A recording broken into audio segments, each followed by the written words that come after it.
একটা কাক ভালোবেসেছিল একটি ময়ূরকে। তো সে প্রায়ই ময়ূরের পিছে পিছে ঘুরে বেড়াতো। ময়ূর এটা বুঝতে পারলেও না বোঝার ভান করে কাককে এড়িয়ে চলতো। এভাবে দীর্ঘদিন কেটে যায়।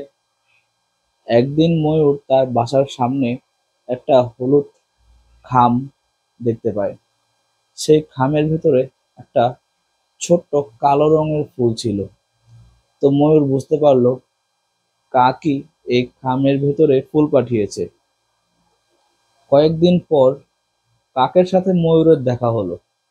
ময়ূর বলল, তোমার শরীর যেমন কালো, তোমার রুচিও তেমন কালো। তাই তো এত ভালো ভালো রঙের ফুল থাকতেও তুমি এই কালো ফুল আমার জন্য পাঠিয়েছো। কাক ময়ূরের কথা শুনে দুঃখ পেয়ে চলে গেল। বেশ কিছুদিন ময়ূর আর কাকের দেখা পেল না। এভাবে সপ্তাহ গেল, মাস গেল, বছর পেরিয়ে গেল। কাকের সন্ধান আর ময়ূর পেল না। অবশ্য ময়ূর কাকের খোঁজ নেওয়ার চেষ্টাও করেনি। কয়েক বছর পর হঠাৎ করে কাকের সাথে ময়ূরের দেখা হয়ে গেল। ময়ূর কাককে দেখে বলল, আমার রূপ দেখে সবাই আমাকে ভালোবাসতে চায়। তুমিও তো ভালোবাসতে চেয়েছিলে, তবে আমাকে জয় করার চেষ্টা আর করলে না কেন?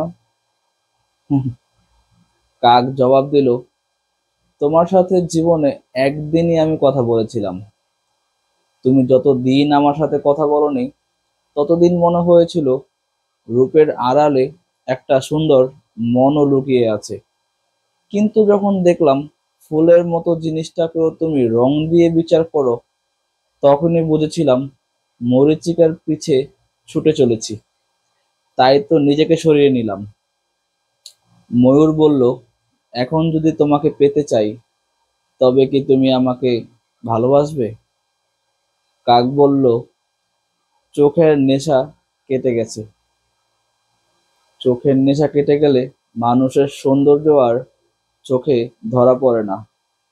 তখন ময়ূরকেও কাকের মতো লাবণ্যহীন মনে হয়। তো জীবনের আসল বাস্তবতা তখন চোখের সামনে দীপ্তিমান হয়ে ফুটে ওঠে। এই বাস্তবতাই সঠিক পথের দিশা দেয়। বাস্তবতাকে ভুলে আবেগে আবার গা ভাসালে দিশাহীন নাবিকের মতো অথই সাগরে ঘুরপাক খাবো। কাক এবং ময়ূর বিপরীত দিকে হাঁটা শুরু করলো। ধীরে ধীরে দুজনের দূরত্ব বাড়তে লাগলো। এই দূরত্ব যত বাড়বে, জীবন নামক সমুদ্র থেকে তারা তত বেশি মুক্তা সংগ্রহ করতে পারবে। ধন্যবাদ। এটি ছিল আজকের ভিডিও। আপনারা সাথে থাকবেন ডিপ টক্স উইথ হৃদয়ের।